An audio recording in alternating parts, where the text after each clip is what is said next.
Explique-nous un petit peu ce qui se passe sur la fin de ce match. C'était un match super tendu avec une ambiance incroyable. Le deuxième set, il a bien joué, il a mérité ce set. Et puis le troisième set, c'est super tendu. Tu sors un peu de certaines situations pour survivre dans le match. Et puis à la fin du match, tu fais le break qui était nécessaire pour gagner le match. Et tu es super excité, tu sautes sur le terrain et puis tu cours vers la banque pour fêter un peu avec eux. Et courir vers le banc, je pensais que j'étais devant lui pour passer avec mon filet. Mais j'étais pas assez vite et quand je l'ai vu, je voulais encore me bouger, mais je touche encore avec mon épaule. Et finalement, je lui blesse un peu. Quand ça se passe directement, tu t'excuses, tu vois comment il va. Pour le premier instant, je pensais qu'il était OK. Il n'y avait pas des grandes choses qu'on avait vues. Et puis, c'est un peu juste arbitre pour juger ce qui a passé, pour prendre la bonne décision. Et il prend certaines décisions. Et puis, on doit avoir confiance en lui que c'était la bonne. Mais en tout cas, c'est quand même limite. Il y a certaines chances qu'il sera disqualifié.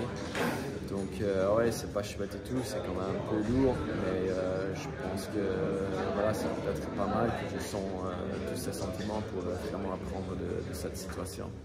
Apprendre à quoi? À canaliser tes émotions sur le terrain? Ouais, je pense qu'il n'y a rien mal avec mes émotions. C'est juste pour prendre certains jugements, si je pouvais passer ou pas, le truc comme ça. Peut-être quand je passe le filet, d'être plus tranquille.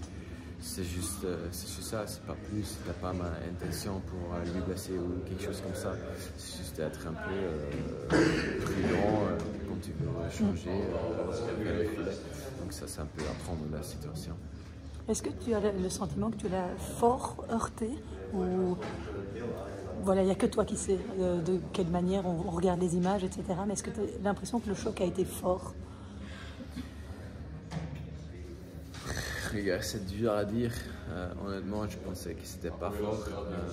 Mais en tout cas, je ne peux pas prendre un jugement pour lui. Ce qu'il a senti, c'est pas ma tête qui l'a senti, c'était mon épaule. Donc à ce point-là, c'est à lui de dire que ce qu'il a senti, c'est pas vrai. Ouais. Tu risques de vivre une semaine un petit peu compliquée sur les réseaux sociaux, etc., avec ce qui va se dire. Comment est-ce que tu vas te protéger de ça? Protéger, je pense qu'il n'y a pas grand chose à protéger. En tout cas, j'ai une très belle famille, j'ai une belle copine, j'ai mon chien, mes amis. Donc, sans doute qu'ils vont être là pour moi, pour me soutenir et d'y être avec moi parce que je vis d'un cœur chaud et pas de hate et tout ça. Donc, heureusement, ils sont là.